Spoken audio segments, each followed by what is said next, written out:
I'm not where I want to be,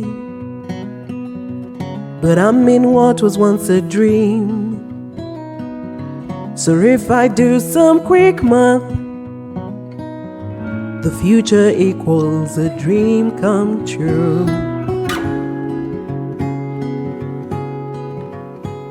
Since 1992, In All Honesty, a podcast by OLAVEORAWO. Hello, welcome to another episode of the In All Honesty podcast. Today is a one-man show because people are busy and engaged, but hopefully we'll be able to get as much experience as covered just using my opinion and perspective. But today we are discussing, is it black tax? I still don't know what to call it because it's not exactly black tax if you really want to give it. I think the entitlement is where we are not understanding each other. But anyway, hopefully we'll be able to discuss all of that. And I wanted to start with the shout out. Since I'm alone, I might have time. I'm just going to shout out some of the commenters on YouTube. We have people on Spotify as well, but Spotify is just a lot of work to try and extract each and every episode. But from YouTube, I want to shout out Vicky Itenyo. Hi. This is not everyone who's ever commented on YouTube. It's just a few people that I found the last commenters. Dr. Edith 4007. Hi, how are you doing? Branis Nafula was here she's never been here actually for an episode, but she's a friend. Masi Ruby 265. Hi, how are you doing? Sparkle Wine. Hi, how are you doing? That's just a few shout outs. Anyway, let's get into the discussion. As you know, did I say my name? My fabulous name is OLAVEORAWO. But as you know, I always put out a prompt on my socials where now I basically tell you what we're going to discuss in the next week. And then you send in your experiences, your opinions, because sometimes you genuinely do not have an experience relating to that thing, but you've seen other people experience it. And so the prompt I put out on my socials was, let me just try and find it. The prompt I put out on my socials was, what's your experience with tradition of sending money or supporting parents' projects? It might not be parents' projects only. It might also be just generally what is needed, what is required at home. It could be school fees for your younger siblings, which, come to think of it, is actually your parents' project.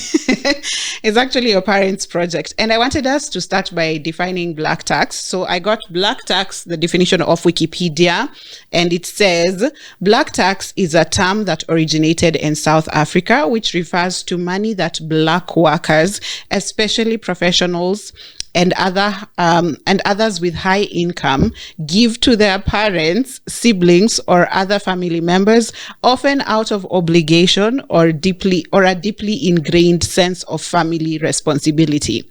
I'll continue to say it has been described as Ubuntu, which I completely disagree with, but okay.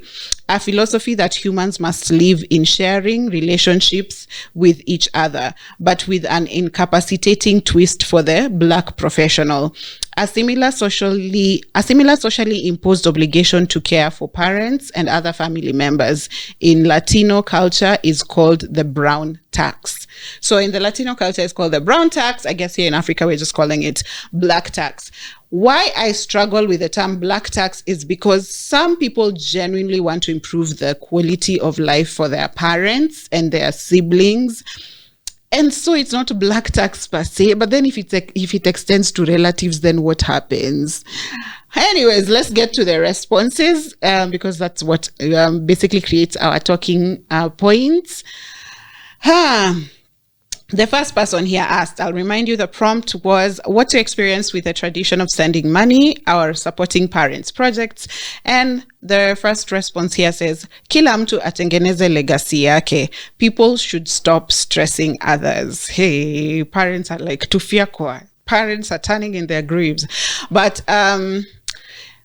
legacy is also something that I really struggle with, and I don't know how to understand legacy. I think it's one of those words that have over time just been completely miscommunicated, misinterpreted, because what is legacy? And I think this idea of legacy is what serves into even deadbeats. You're out here siring children, and then you'll come back and claim them when you see they are successful because that's your legacy. But while building the legacy, you're not really there. CC, Diamond's father, Diamond Platinum's, that's just one example, and it's not an isolated example. There's so many situations where people literally abandon their kids, but then come back when they're successful and they're like, this is my legacy. And that's what they're trying to do. They're trying to spread as many seeds as possible and saying, that's my legacy, that's my legacy. And also something else that I've noticed with where men with podcasts who are out here and their content is just masculinity and femininity, they also keep describing legacy as children. Oh, women must have children because that's our legacy. That's our legacy. I don't think children is a legacy. Legacy, kila mtu anajitengezea. Everyone must create their own legacy. And if you look at it, even in the sense of having kids for legacy, that's a legacy that you need to create. Like, that legacy you need to live with the kids. That's you to create. A kid who's born, like if you're to have kids, let's say, and you want to create this legacy. Okay, sawa. This kid, if you ensure that you have just the right amount of kids that you can take care of to begin with, and then you have kids who are now brought up in abundance. A child who has been raised in a family with wealth are set up for success easily. Like they're predisposed to success more than a child who's grown up in poverty. So when you're talking about legacy, also consider that you raising kids, how you raise them is how you create a legacy. Or rather, even if you don't have kids, you can still create a legacy. Like, I think I saw this discussion somewhere and people were saying, when you think of Eliud Kipchoge, what are you thinking? Yeah. When you think of Usain Bolt, you're thinking of the fastest person in the world. Okay. Now let me ask you, can you name Eliud Kipchoge's son or daughter or even wife? Let's go there and don't say Mrs. Kipchoge. Can you, like, your legacy is tied to you. It's never someone else's responsibility. And even if it is, if you've decided that legacy is going to be with your kids, then you still need to work for it. Yeah, that's on legacy, and people should stop stressing others. People is parents, okay? Please and thank you. Someone else said, bane of my existence. It is exhausting to be paying black tax or for people to be entitled to your money. First of all, as a child, even speaking for myself as a former child, which I still am, I didn't choose to be here. So we are here now. There's nothing I can do. I've decided, okay, fine. I'm going to be independent. I'm going to live my life. I'm going to try and hustle. I'm going to try and make a better future for myself. Since I'm here, I mean, I cannot just sulk in, I didn't consent to being here my whole life, right? So I've gotten there. I've decided, okay, fine. Let me try and see how I can exist in this world now that I'm here. You who's brought me here, now you've brought me here as your retirement plan. You've brought me here as your backup plan. You've brought me here as basically you brought me as a dependent, but now you're dependent on me, which I think this is a girl. The one who said bane of my existence. Yes, this is a girl. Because I noticed in the culture of African cultures, a lot of girls are the ones who actually take care of their home. I can even testify from just the number of girlfriends that I have who literally have projects running at home right now. And what is even sad is that I've seen some of my friends who have held, is it postponing? Like they've postponed having kids or having a family of their own that they really want to, but because this money that I'm working for or whatever I'm working for that needs to serve my chosen family is money that's going to the family that I was given. So you find people holding out on their dreams just to serve a family that you didn't even choose. And when it's exhausting when it's things that they're in positions that they chose to be in, or rather they're choosing to be victims when they shouldn't be, in the sense that have you ever had these experiences of someone has been called Ati Ankwa Webeza Panga? You've had such things. Now there's experiences where I've had some of my girlfriends being called, and they're like, okay, so your sister was sick or your brother was sick, we took him to hospital, maybe he'd gotten burned, so they've dressed his wound, that was around 500 shillings, so we need 500 shillings. What do you mean you need your 500 shillings refunded for the child that you gave birth to? Now you've put that responsibility on me. And the fact that you already used the 500 shillings in the hospital, now you're calling me to refund. See, that means you had them. That means you had the money. And then the idea of you're borrowing, you want, nothing is your responsibility. Since you have this child who seemingly is successful, now everything is that child, even 500 shillings. 500 shillings. Some parents, their kids have opened businesses for them. They've run them down. Me, I am so exhausted. So I feel like when this girl commented and just said, bane of my existence, I really just felt it. She didn't have to explain more because I have seen it. I know I have friends who are currently running projects, and every girl I know is working like 3 jobs. Girls are in this town hustling. They have multiple sources of income. They're hustling to get money in, and to think that there's Sijui land for your dad that needs to be to finish payment, there's Sijui a house that needs roofing, and all these things are not yours. You, if something happens, you sleep outside. Me this anyway. The black tax is wild for me, but I'll read the next response, which says, I used to go above and beyond to send them money. Not anymore. Nowadays, I send what I can afford. So this is to come to this place in where you're like, I'm not going to go above and beyond, because this is a culture that has been ingrained in us. You're told you're supposed to grow up so that you support your parents. And in Africa, it's a thing. It's almost a tradition where children are basically parents' retirement plan. And what is sad is that, like you see in this situation where she says, these days I just send what I can afford, it means that you are overstretching yourself earlier on for people who could afford their life. It's not like if you don't send them that money, they die. They haven't died so far. On the days when you don't have, they have not died. So it's also I think it's a very toxic culture that we want to pass on, that money must be sent home at all cost. And even I had the same experience moving to the city in Nairobi. I remember, oh my goodness, I didn't even have a job at the time. So I was looking for gigs here and there. I was trying to find, I think I got writing gigs. There's a time even someone told me, can you do graphics design? I did graphics on Sijui CorelDRAW 12. What was it called? Do you remember CorelDRAW? I did it was just some random things. I put circles and squares together and put colors. And that person was so impressed, and I was paid. Anyway, that month, I remember making 13,000. My rent was 9,000 shillings. Please don't come at me with, why are you living in a 9K house and you don't have income? Me, housing situation is where I don't compromise. So I paid my rent, 9,000. And I remember sending home, I think, 2,000. And I was just like so proud. I was like, yeah, finally. And maybe for me, it was buying love. I don't know why you guys are doing it. I think for me, it was just like to finally buy that acceptance, because I'm not, also the things I'm pursuing are not, what are they called? I'm trying to find that word. Mainstream. They're not mainstream careers. I'm pursuing things in the arts. I'm just trying to live my life. I'm trying to experience things.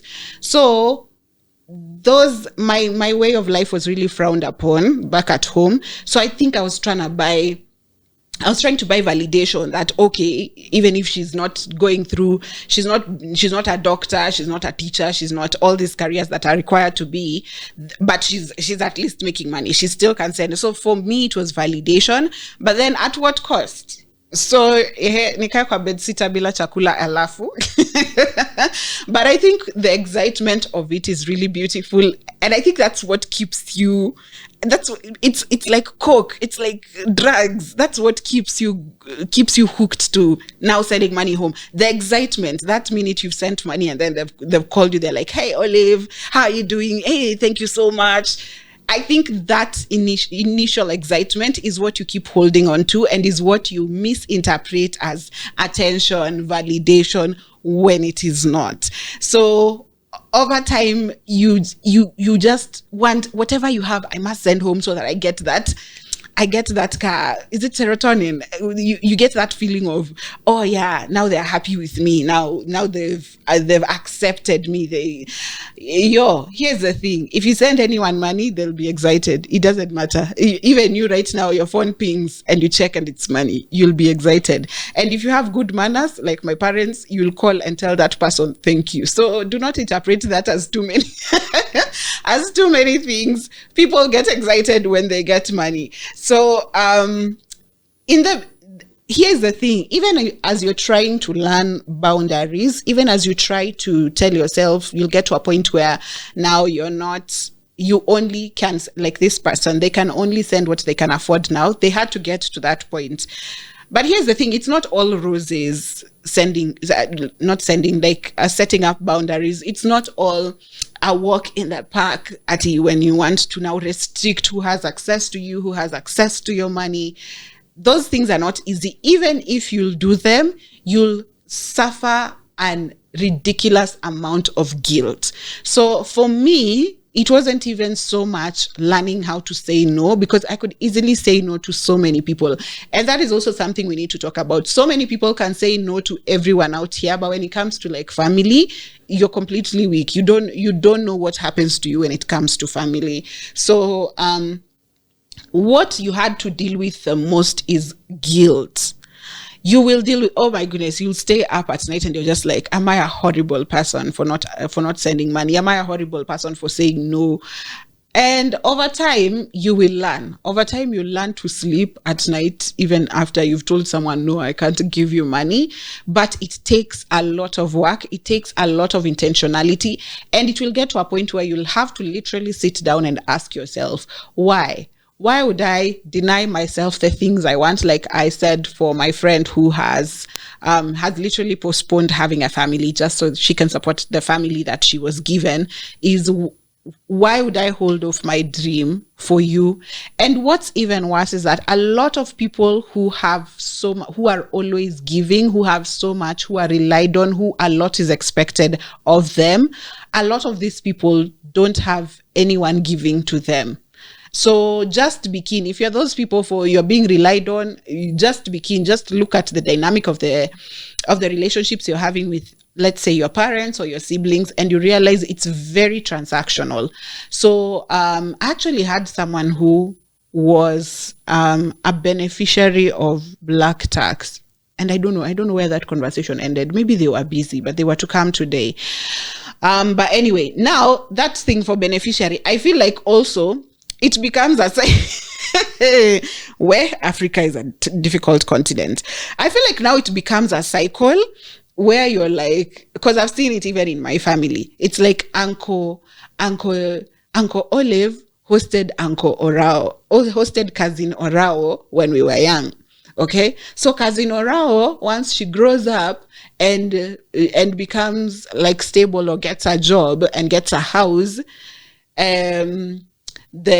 let's say Sister Esther will have a younger child. So Sister Esther's child must go and live or be supported by a Cousin Orao, because Cousin Orao was supported by Uncle. So it becomes a whole cycle where it was like, me, I did for you, so you have to do for my children, or like that, which I honestly, I'm for individualism. I really understand the community aspect of the African traditions and cultures, but it gets to a point where I feel it has become very selfish.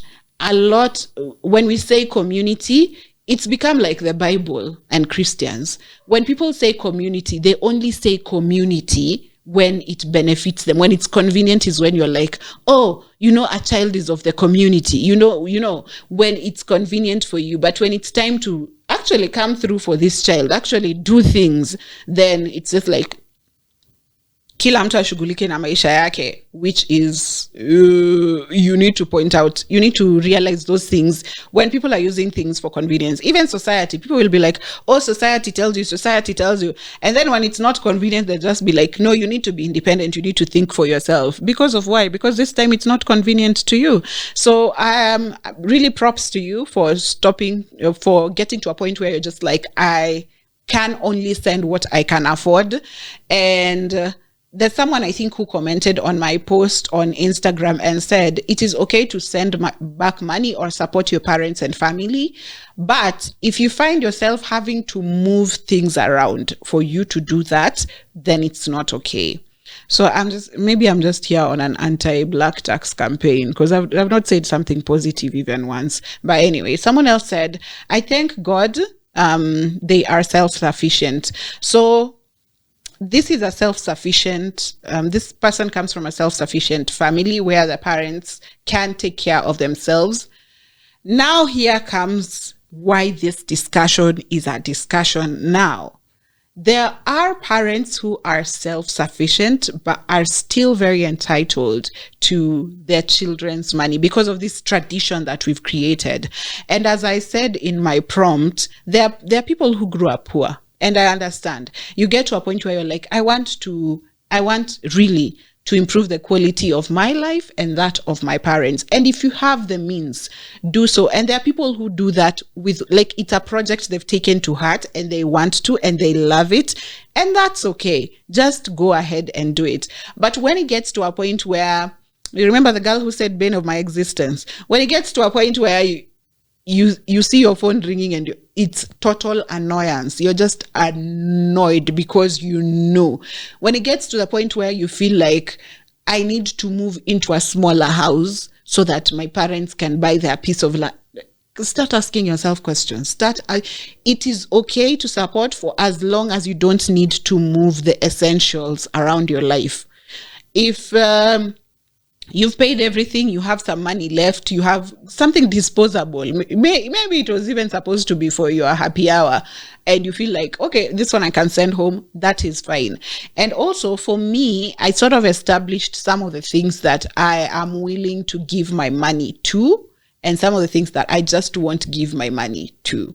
And I know some of them feel selfish, but I was just like, as you grow up, a lot more is expected of your money. You're supporting people, you're probably contributing to a charity. You have friends. What a lot of parents do not realize is that your kids grow up into independent entities. So this time, there is this time where my parents kept saying, oh, Olive, why are you so difficult when it comes to, what is it called? Like, contributing money for funerals. And I'm like, I really do understand. But on some days I'm stretched out, because what my parents need to understand is that I too am independent. I too have friends. I too have people in my life now who are not connected to my parents or my family, who are also going through things. I too have friends who are losing their parents and relatives, and I'm contributing to that. So when it gets to a point that you feel like, because your parents can't separate it, they only see you as a child forever, and it gets to a point where they're just like, but this is our friend, this is our family, and it gets to a point where you need to understand that that's your friend, that's your family. Most of these relatives or most of these friends that you speak of that you need me to come through for, they don't know me. They only know that you have 5 children and I'm one of them. They probably don't even know me individually. And for some of us, even me, I don't know that person. So you're only coming at me because it's your friend. So I was asking, what if I was to contribute from everyone in my life for everything that happened to people that I know, even people you don't know? Me, I just say, oh, my friend, this happened to my friend. She needs money for this. Okay. Can people give me money for this, my friend, who you don't know, you've never interacted with? So it's the same thing. Boundaries need to be set. You have to have some sort of structure, because you will realize as you grow older, your money really has a lot of use. And when P. Diddy, okay, we are quoting P. Diddy, but anyway, when P. Diddy said, the more money you make, the more problems, yeah? So it is real. The money, if you make more money, it's not yours. It's not for you to use. Someone else is going to use that money, and it won't be you. Someone else here said, this, I thank God, isn't an expectation my parents have of me, or maybe not yet. Maybe have you started making money? When you make money, you'll see. But a lot of times, I had someone on Facebook, I think, who commented and said, it's not their parent who's demanding money from them. I was surprised. I was actually surprised that relatives are actually entitled to other people's money, like aunties and uncles. Where are your sons and daughters you've come to borrow other people? That one took me aback. It was very wild for me. I didn't think about it. I know the regular here, you haven't brought mommy sugar. I know that one. But the idea of someone who's not my direct parent or a direct sibling just being entitled to my money is very, very wild to me. And also, even if it's siblings, I've seen situations where siblings are very entitled to their siblings' money. And please go and watch all the episodes we had in the series of siblings. We did lastborns, firstborns, only child, middleborns. Then you'll get to understand that it is very heavy on your sibling. I know that you grew up thinking this is your assistant parent, and therefore you just view them as that. But you need to start humanizing your siblings a lot. Create pacts within yourselves that should help you navigate this world better, and sometimes against your parents, because we are yet to have an episode of toxic parenthood. I won't say parents, but toxic parenthood, because sometimes, as much as parents can be, they don't intend to harm you. They do, due to some traits they have, just random characters, traditions that were passed down to them. So yeah, it's not an expectation. I was just taken aback by people who actually that is expected of them from their relatives. Someone else said, ooh, my. Or maybe that's, oh my. I don't know how to read expressions. Anyway, I'm building my parents a house now at 30 years of age. I am in loans and debts. This is a problem right here. I think this is genuinely a problem. I can't even say there's different perspectives to it. I genuinely do not believe. I could get other perspectives somewhere else, maybe some other time, but I genuinely don't believe you can be in debt for someone else other than yourself. I genuinely believe if there's a loan somewhere, it better be you who used it. Hata kama ulitumia kwenda kukula ama it better be you who used it. I genuinely don't believe being in debt for other people. And it could be your parents, it could be your siblings. I do not believe in going into debt for someone who's not yourself. For people in marriages, well, you can speak for yourself. I still don't believe it's worth it. But hey, that's wild. That's wild. And to think that by the time it's all done, your parents will have a home and you have nothing to go back to. If right now rubber meets road, shit hits the fan, do you have somewhere to go? And yet you are in debt. And sometimes you'll go back to that house that you built and you'll be treated in such a foul manner. What was the point? What was the point? Hey, my guys. Because also there's some sort of prestige that comes with, my daughter did this for me, my son did this for me. And so when it gets to a point where things are tight and you probably need to go back home, you might find your parents treat you a certain way because now it's shame. To them, it's shame. And we hope for better parenting in the future. I'm glad that I see parents right now who are very intentional about being self-sufficient and creating kids who have a critical thinking capacity, kids who are independent, kids who will stand for themselves, and therefore it will get to a point where they'll just be like, you're my child, I want you to go and thrive. Me, I'm making money for myself, I'm making money for my retirement. And it's really beautiful to see. I'm going to read an now mail that I got. Whoo. This person says, hey, Olive, sending out love to you and continue doing what you are doing. Thank you. On this week's prompt of black tax, just got a job some few months back. I have both parents. My mom is working and dad lost his job some few years back, but he has some rentals to sustain him. Just got my own place this month and I'm so happy about that. On black tax, my father is so entitled on my little money. On the little money I am earning in Nairobi. On the little money I am earning in Nairobi, just trying to make ends meet. I used to send him for the first 3 months into the job. Then I stopped because it was becoming a burden, and he would call me that I send him and he would return, but we all know African parents. Kiendacho kamganga.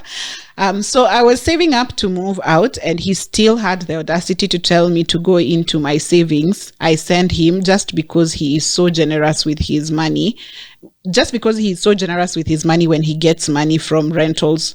From the rentals, part of it will finance some loan and the other will be for sending to his siblings or helping his siblings out. This time I just told him I am also trying to survive. So props to you for actually just standing up to your dad and telling him as is.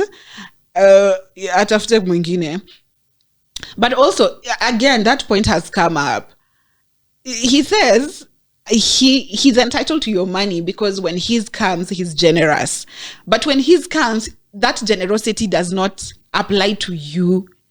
You just keep saying, I'm generous, but you're generous to everyone else but me. So the money that comes in goes to your siblings. You're supporting your siblings with it. And then you come and tell me you want to guilt trip me with, you need my money because you've seen me being generous with mine. I mean, but parents can be wild. And to think that they don't care for you, I genuinely believe, and this is me, I'm sorry, I have so much against men. This I feel is more men than women. I genuinely believe men don't like their children because people you like, you root for. People you like, you care for. People you like, you want to see them thrive. You want to see them invest. You want to see their future bright. To think that your child has gotten their first job they ever could get, and all you think about is, oh, now I have some extra money. Oh, I have some extra money. Instead of thinking, oh, now she can learn how to manage her finances. Now she can go live by herself and see how life is. You're just thinking, no, I need this. And the idea of asking you to go into your savings, it's as good as parents asking their children to take loans for them. And I honestly, your is wild to me. But I would like to hear your opinions, your experiences, because I just have the experience of self-sufficient parents, but then I was struggling with the tradition of you have to send money back home no matter what. You have to send money back home no matter what. And I just got to a point and I was like, imagine me, I won't die. And I actually went to the other extreme. I didn't become someone who was like, okay, I need to foot my bills and then send money. I just got to a point where it was me first. I embraced selfishness it was wild. I am very selfish right now. If I have money for drinks, I will go and take drinks. I don't know what sort of emergency you're having. I will go and take drinks. Because I also got to a point and realized on days when I genuinely could not get that money, because I've had an experience where I was called And it was like, oh, we need this money for this medical bill and all that. And I went and worked and I took loans for that medical bill, and I sent the money. And when the money was used, but then no one ever reached out to check whether I was fine after that. So I just went the next few months trying to pay back my debt, of which I paid it back in full. But then later on, I learned that this medical bill that I was taking loans for was actually taken care of by insurance. Apparently, there was something, what is it called? There was an appeal to the insurance company, and they were like this and this and that. And actually the full bill was taken care of by the insurance company. And so I was like, yo, mimi nikatwa shingo in Nairobi juu ya deni na kumbe insurance. And the fact that that information was also never relayed to me, even after insurance paid the bill, was really wild to me. So then I realized you will cut parts of yourself off just so that other people can live or survive. And they wouldn't jump a paddle for you. Even just a call to tell you, oh, Olive, that bill was actually taken care of by insurance. I didn't even need the money back. I just needed that information. To think that people can go about their life, not think about you, but when they need something, you have to basically, I don't know, you are swimming oceans for people out here. You're bending over backwards and you still can't do a backflip. So I'm sorry this conversation went into just anti-Black tax, because I don't know any other opinion. I don't know any other perspective. I don't know where someone being entitled to anything that you own could be healthy. And so parents, do better. Children, start calling out your parents, start setting up boundaries. I'm not saying it's easy. It will take every ounce of intentionality you have on you.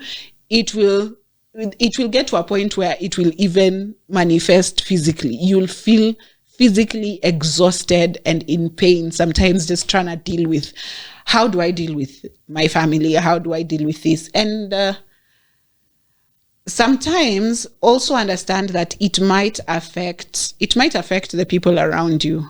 Because if a friend of yours comes to you, you see the example we use all the time. If a friend of yours comes to you and is like, oh, this man has done this and this to me, I don't want him anymore.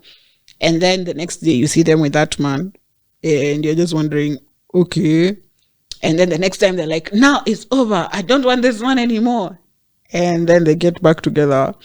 So it's also exhausting for the people in your life who you're trauma dumping on, or rather who you're sharing with, because I got to a point where I felt I was exhausted. There are friends of mine who, when they call me, I'm just like, if it's about your parents, please don't tell me, because I'm tired of feeling angry for no reason.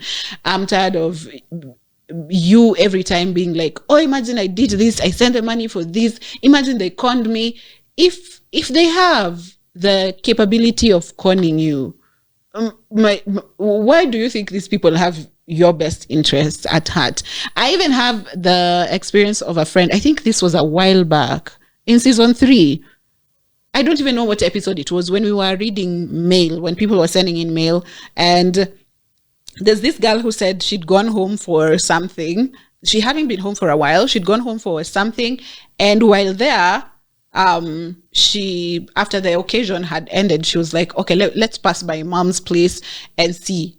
Mom's place is their home, by the way. Let's pass by mom's place and see what we can bite before we head back to the city.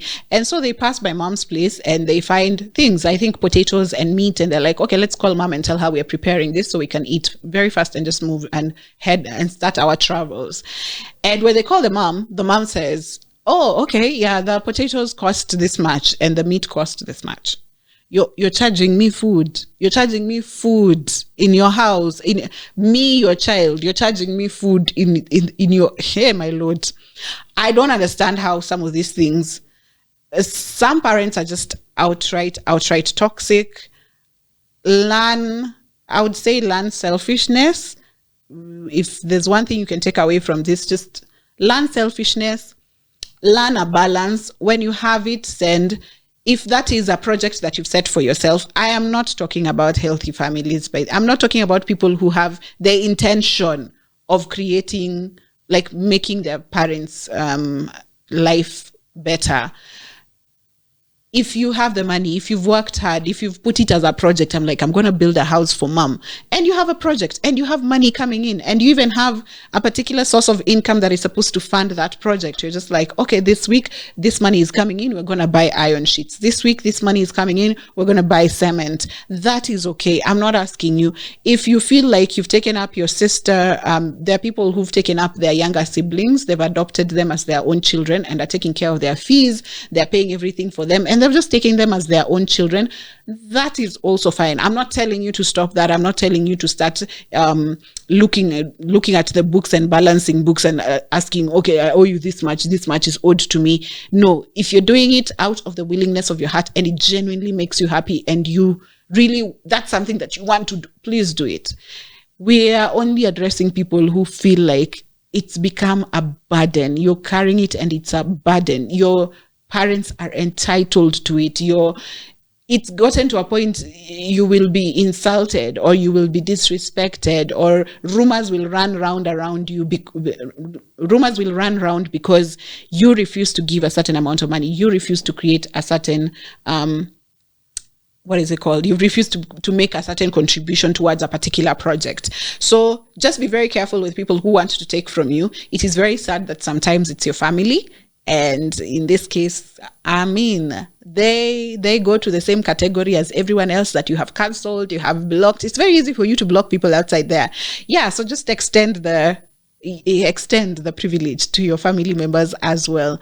But anyway, I hope that basically is able to cover my perspective on black tax and whether it's a parental right to have money from your kids.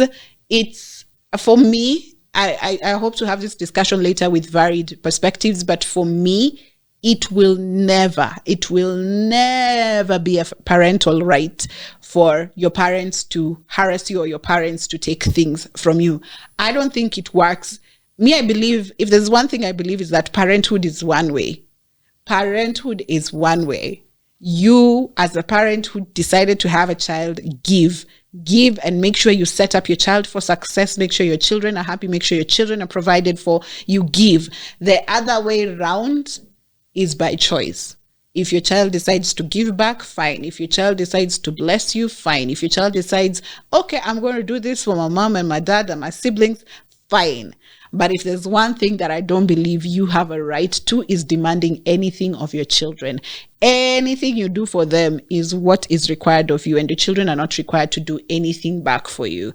That is my perspective. I know it's a bit controversial, but I guess this gives you something to just think about until the next time we have this discussion again, maybe in season 5. Then we'll have a lot more varied perspectives and we can dig through it better. But I hope I covered enough of our experiences. I hope you felt seen. I hope some of the examples that I've shared here have resonated with your experience and you feel, okay, I'm going to do this. I'm going to set boundaries and I am going to say no, and I'm going to work on my guilt.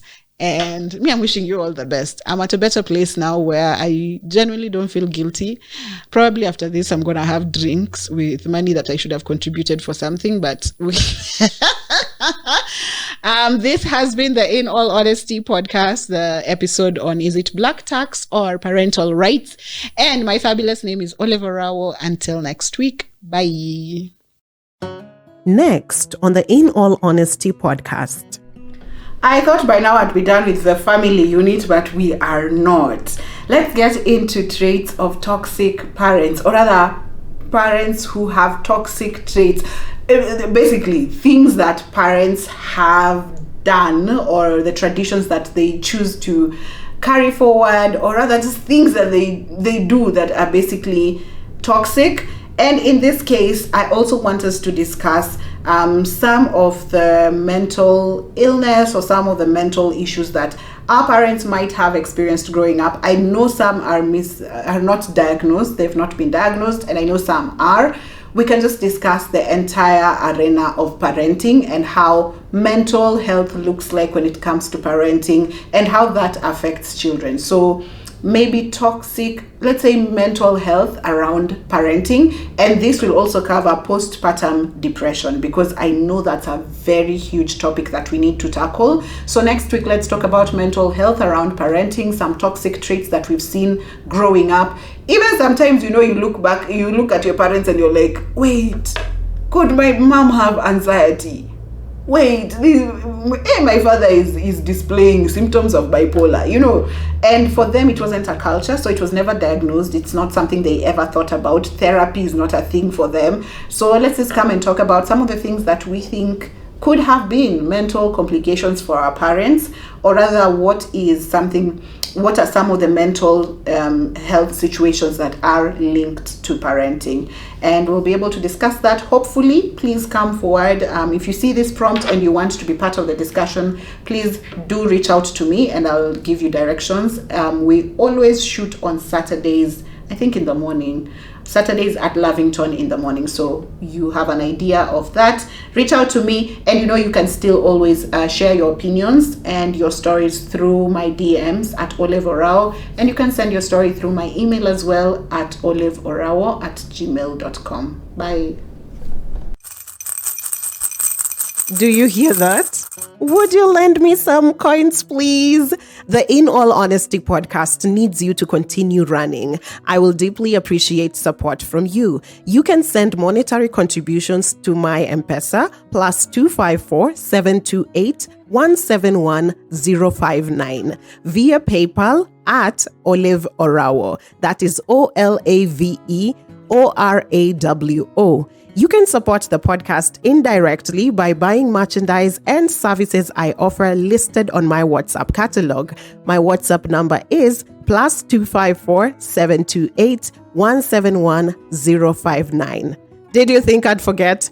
Advertise with the In All Honesty podcast. Hit me up to talk about it. You can do that via WhatsApp +254 728 171 059 or via email olaveorawo@gmail.com, or you can also DM me on socials at OLAVEORAWO. You know, the hand that gives will receive an episode every week. I'm not where I want to be, but I'm in what was once a dream. So if I do some quick math, the future equals a dream come true.